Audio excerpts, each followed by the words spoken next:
I would love if you could just introduce yourself, just say your name and then tell me a little bit about your business.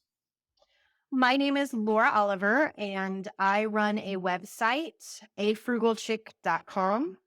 It began in the heyday of the coupon websites. Laura is a bargain hunter, a small business owner, and today's guest on Shoestring, the show where we help small businesses with big ambitions and tight budgets. I'm your host, Alfredo Salkeld.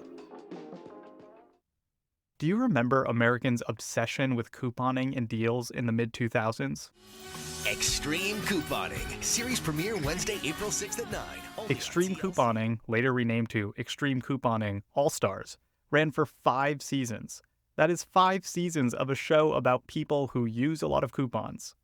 It was around this time that online coupons became a whole thing and gave rise to a billion-dollar company. About the latest craze in bargain hunting, a new trend known as Groupons. You may not know what that is. The couponing craze was in full swing, and Laura, she was in the middle of it. This was very much in the couponing craze at this point, like 2008, 2009, with the housing recession, everything else going on. And so I just jumped right in and discovered it kind of had a knack for it. It's almost like you discovered like a cheat code that people didn't know about. Yes, it was basically like skipping a couple levels of Mario Brothers to get to whatever it is that you were trying to accomplish. Laura's journey to entrepreneurship started when her employer offered to pay for grad school. Being young and naive, I didn't get it in writing. I studied hard and got into the school that I wanted and finished my first semester. But then, halfway through the second semester, Laura's employer said Haha, just kidding. We're not actually going to reimburse you for school. she didn't want to give up on her degree, so she had no choice but to fund it herself. So I started working a part-time job, teaching voice lessons and piano lessons at night after I got off from my 40-hour-a-week job in between studying. And the other thing that I figured I could do to help would be to cut back on expenses. My mother was sick of listening to me talk about the coupon stuff. And so after I called her for the 35th time to tell her about my shopping trip, she was like, you should start one of those blog things because I'm sure someone is really interested in what you're talking about. It just didn't happen to be her. Maybe Laura's mom wasn't into hearing daily updates about coupons, but a lot of other people were. Today, a Frugal Chick is Laura's full-time job, thanks to the commission she makes on items purchased through affiliate links. But these links only make Laura money if she shares deals that her audience cares about. If they don't buy anything from the links, she doesn't make money. Part of it is just kind of realizing what it is that they're looking for and not wasting their time on things that they aren't looking for. Laura is always on the hunt for good bargains to share with her followers. But if you're picturing this 4-hour work week utopia, well, the truth of running a small online blog is a little different. So I get up at 5 a.m. because my goal is to have a decent social media presence before my typical reader sort of rolls over in bed in the morning, picks up their phone, and starts looking at things. I mean, I haven't had a day off in 14 and a half years. From the months of October to December, I get maybe 5 or 6 hours of sleep a night. You've got a hard job, Laura. The thing that keeps me alive is that I have spent so much time building a community with my readers. Last year when I got married, I put the picture up and the number of people that messaged me and were like, we want to send you a wedding present. I probably got 50 wedding presents from people in that Facebook room that I've never met. I gotta be honest here, I feel like I'm a pretty nice person, but I have never gone out of my way to purchase a present for a business owner because I really appreciate the fact that they're running the business. That's kind of unusual.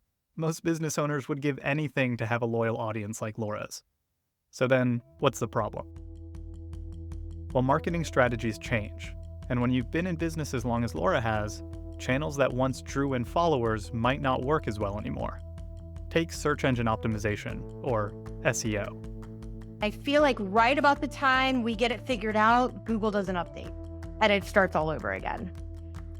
And then there's her Facebook group, where Laura shares deals with over 16,000 members. But she's seen Meta unexpectedly close down groups with no warning.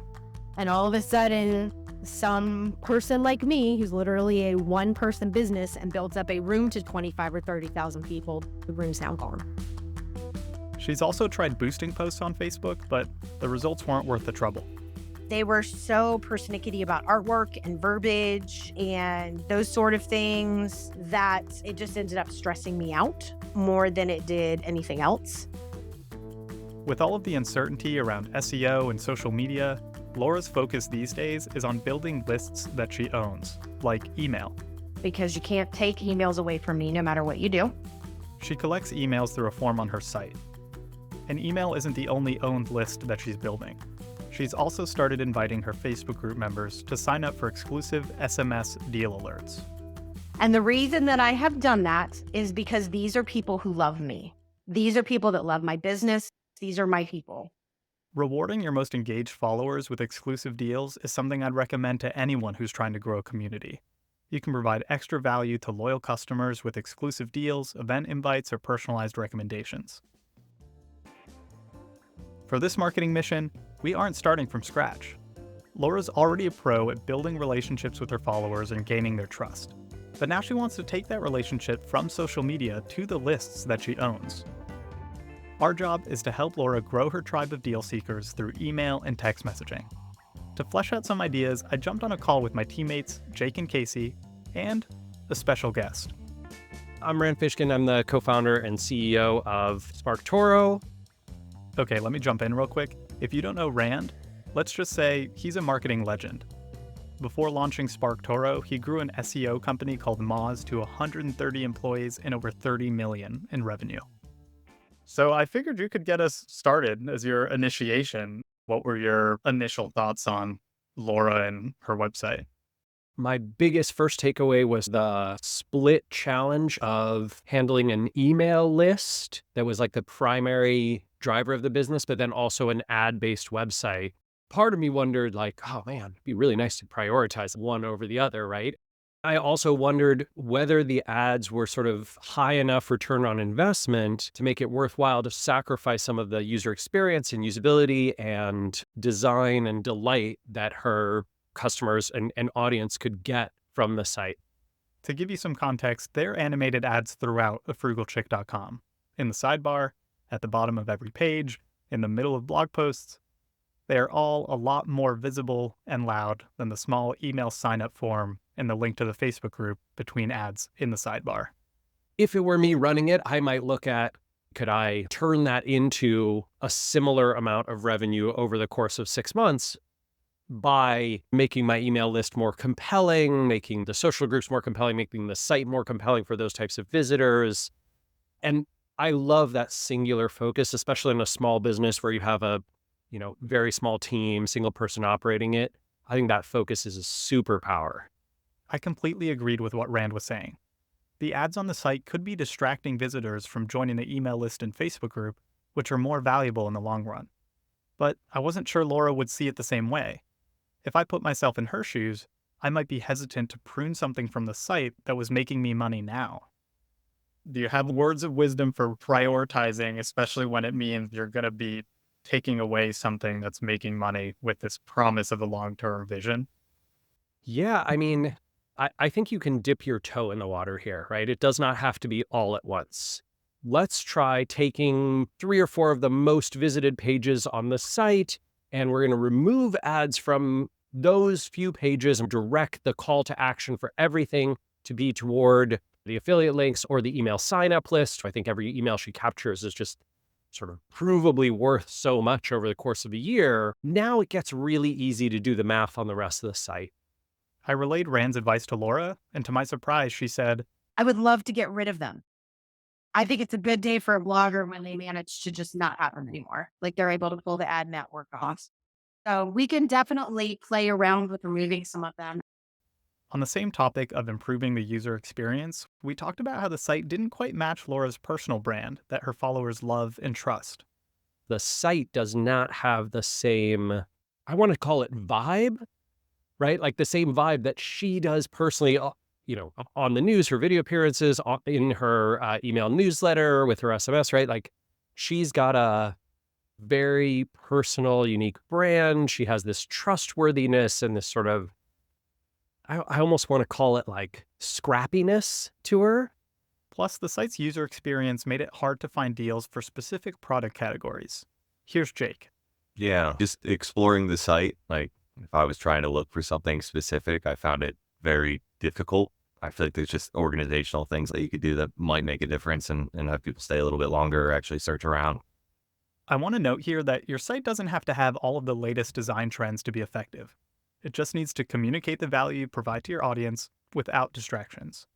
I showed Laura a mock-up of what her homepage could look like with her brand at the forefront instead of the ads. The very first thing that you see at the top is a photo of Laura with a headline that talks about her dedication to finding the best deals, and then the email sign-up form. This is just a very quick mock-up of what would a different homepage look like that wasn't deals at the top, but was like, here's who I am, here's why I do this, and here's what you'll get out of it.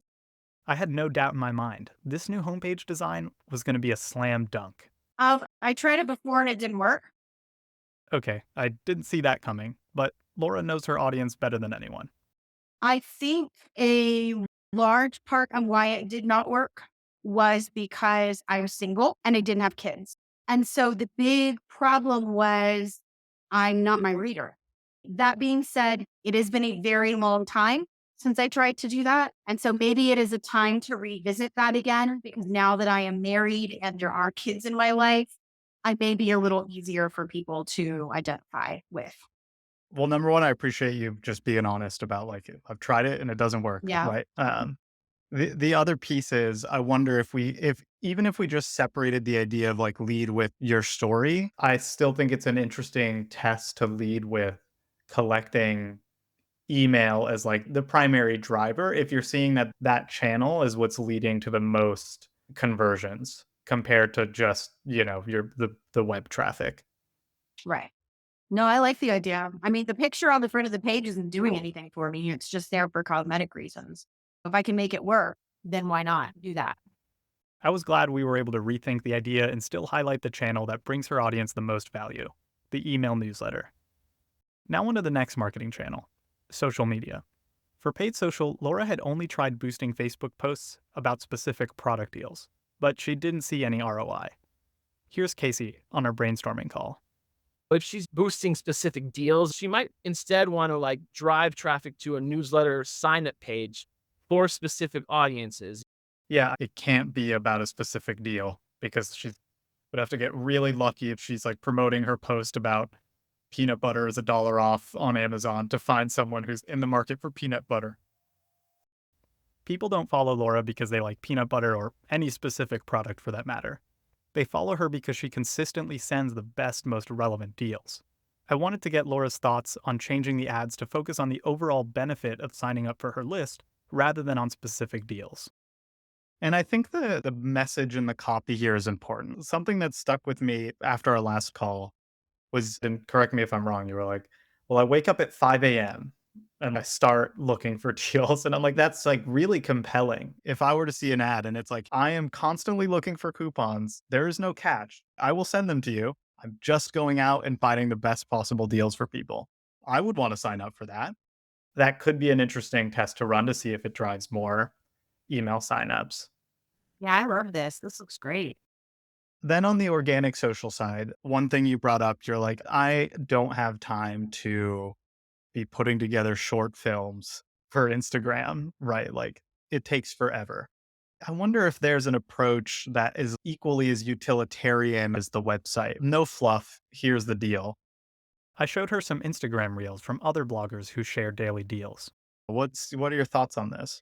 That's my problem. I followed several of them and I almost never saw them the day that the deals were good. My only pushback would be, I'd be curious what would happen if you call out the fact that you're like, you're probably seeing this too late. Want to make sure that you actually get deals before it's too late. Make sure to sign up for our text messages. The link is in our bio. I don't know if it would work, right? It's just throwing it out there. Well, it's a small business. I'm always throwing spaghetti against the wall. I didn't want to give you an endless list of things to do, right? To me, it's like, I think these are the best bets. Well, no, I think these are great solutions. This is going to give me tons to think about. If you want tons to think about for your business, text us at 954-419-3657. We read every text that comes through, and if it's a good fit, you could be featured on an upcoming episode. Also, if you like this episode, it would mean a lot if you subscribed on Spotify, Apple Podcasts, or wherever you're listening. It helps us keep the show going and helps other businesses discover us. Shoestring is a podcast by Cinch, the customer communications cloud. We create products that make it easy for businesses of any size to reach their customers by text, email, phone call, or pretty much any other channel you can think of. One of our products is Shoestring. One of our products is SimpleTexting, which Laura from A Frugal Chick uses to text her followers. Shoestring is written and edited by me, Alfredo Salkeld, and Danny Henyon. Thanks for listening.